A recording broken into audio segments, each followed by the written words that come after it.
bonsoir tout le monde. D'abord, Pauline, Madame la Première ministre, je veux saluer bien sûr aussi les ministres de mon gouvernement, peut-être avec une petite attention pour Simon Jolin Barrette. Ah.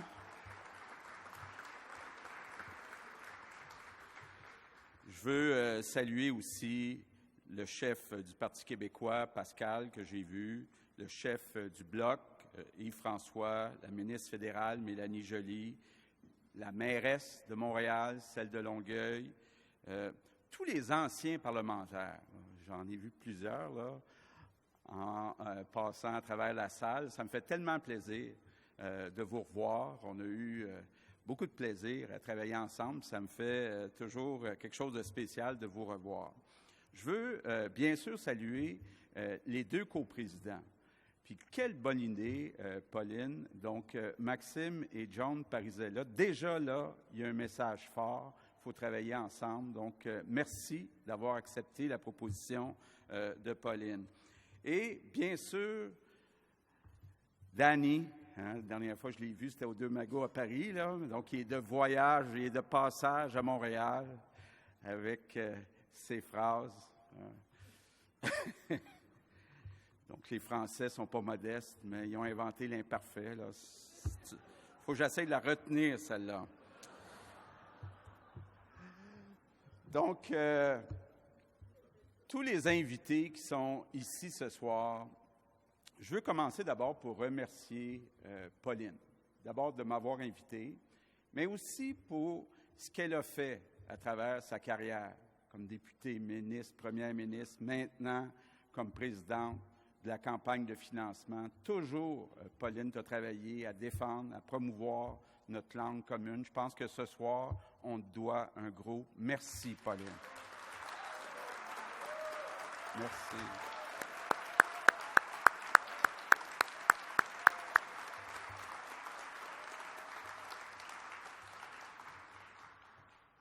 Donc, aujourd'hui, je joins ma voix à la tienne, Pauline, pour dire, oui, on doit en faire plus pour protéger et promouvoir la langue française. Le français, c'est au centre de notre histoire, de notre culture, de notre identité. C'est un objet d'immense fierté pour les Québécois, mais notre langue n'est pas immuable. On devra toujours être vigilant pour s'assurer de la préserver. Le Québec, c'est une île francophone au milieu d'une Amérique anglophone. Si on ne fait pas attention, c'est notre identité qu'on pourrait affaiblir. Donc, j'étais content de voir, je voyais tantôt Jean-Marc Léger, beau hasard ce sondage ce matin. Mais je retiens une première chose du sondage, et j'étais content de voir que les Québécois pensent que ce n'est pas seulement au gouvernement de faire des efforts pour défendre, promouvoir notre langue. C'est la responsabilité de chaque citoyen. Quand je dis ça, évidemment, je ne veux pas diminuer le rôle du gouvernement. Parce que oui, le gouvernement a un rôle à jouer. Il ne faut jamais oublier, en tout cas moi j'essaie de jamais l'oublier, que le gouvernement du Québec, c'est le seul gouvernement qui représente une majorité de francophones. Puis dans ce sens-là, le premier ministre du Québec a une responsabilité, une mission spéciale pour défendre et promouvoir le français.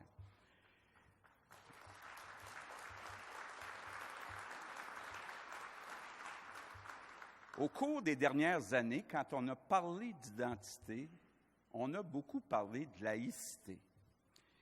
Et la laïcité, je pense que c'est un pilier de notre identité nationale et on se devait de le réaffirmer. Mais je pense que les Québécois sont maintenant mûrs pour se concentrer sur deux autres piliers de notre identité, la langue et la culture.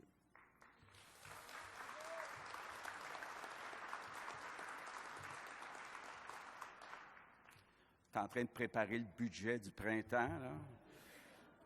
C'est de vendre ça à ma gang. Mais la langue et la culture, ça va ensemble. Donc, la langue, c'est la toile sur laquelle notre culture se dessine. Puis la culture, ça fait grandir la langue. Et malheureusement, en avril dernier, l'Office québécois de la langue française a une fois de plus constaté un recul de l'usage du français au Québec.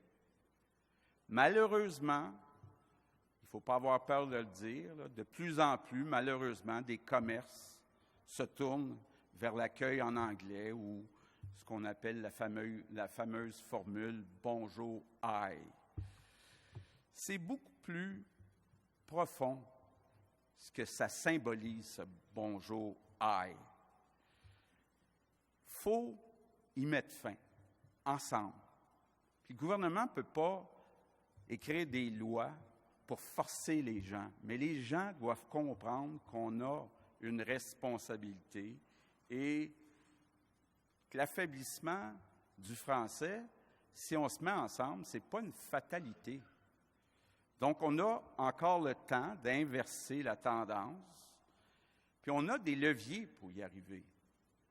Simon, dernièrement, dans une mise à jour économique, on a ajouté 70 millions au budget de la francisation des nouveaux arrivants.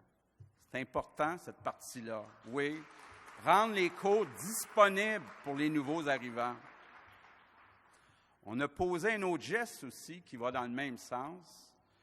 J'ai transféré les responsabilités pour la défense et la promotion de la langue française à Simon Jolin Barrette, donc au ministre de l'Immigration. Puis je vous assure, là, il est capable d'en prendre beaucoup, mon Simon.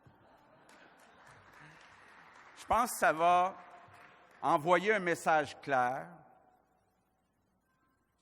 Au Québec, c'est en français que ça se passe. C'est comme ça qu'on vit au Québec. Et donc, déjà, on a commencé à poser des gestes, mais il y a encore beaucoup de travail à faire. Je voyais, entre autres, dans le dernier rapport du Conseil supérieur de la langue française, que certains ministères n'ont pas encore de politique linguistique. Il faut être très clair, tout en respectant les droits de la minorité historique anglophone et des peuples autochtones. L'État québécois doit parler d'une seule voix, le français. C'est important, puis on va corriger cette situation.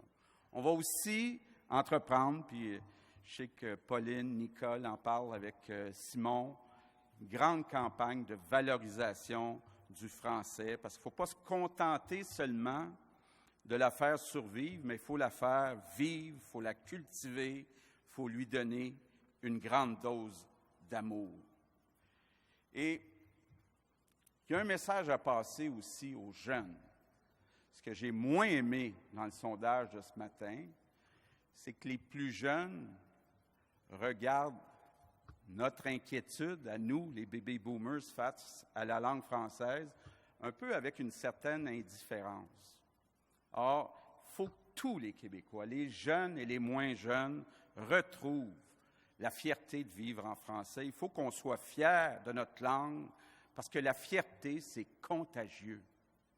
Et un des moteurs les plus puissants pour augmenter la fierté, c'est notre culture. Donc, la culture, ça fait partie de l'âme d'un peuple, ça fait partie de ce qu'on est. Nos artistes nous rendent fiers de notre identité francophone. Ils brillent partout dans le monde et ils font vibrer des millions de Québécois. Et c'est avec la culture, avec nos écrivains, avec nos chanteurs, que chaque génération peut se réapproprier sa langue française. Et comme gouvernement, oui, on a un devoir de mieux soutenir le cinéma, la télévision, la musique, la littérature de chez nous. On a aussi un autre défi aujourd'hui, c'est d'adapter nos façons de faire aux nouvelles technologies. Pour rejoindre les jeunes générations, il faut se tourner vers les plateformes numériques. Je suis convaincu qu'on est capable de développer des solutions chez nous en soutenant l'innovation de nos entrepreneurs, de nos créateurs. Mais je termine en vous disant qu'il y a un autre levier important, c'est l'éducation. Et l'éducation, je le répète partout, c'est l'outil le plus important pour enrichir le Québec dans tous les sens du terme. L'éducation, ça doit être la priorité au Québec. Et on a essayé, on va continuer de le faire, d'investir. Je vois entre autres Lionel Carman dans le dépistage précoce, d'avoir plus d'argent pour nos bibliothèques. Parce que l'éducation, c'est le moyen d'apprendre notre langue, mais c'est surtout le moyen d'apprendre à aimer notre langue. Donc, on doit donner aux jeunes le goût d'apprendre le français, de le maîtriser. On doit leur donner l'envie de découvrir nos grands auteurs comme Dany Laferrière. On doit leur donner envie de lire, de faire des sorties culturelles, de profiter de leur bibliothèque, de découvrir les artistes d'ici, parce que pour préserver notre langue, il faut d'abord l'aimer. Donc, en terminant, je veux te souhaiter, Pauline, beaucoup de succès, nous souhaiter beaucoup de succès dans la campagne de financement de la Fondation pour la langue française. Je veux te dire qu'on est le gouvernement derrière toi et pour protéger notre langue, pour cultiver notre langue, on a besoin de la mobilisation de toute la population. Je suis convaincu que la Fondation va nous aider à rassembler les Québécois autour de leur langue. Je suis convaincu qu'ensemble, on a tout ce qu'il faut pour donner un nouvel élan à notre langue commune. On a tout ce qu'il faut pour bâtir un Québec français, un Québec fier. Merci, Pauline, encore.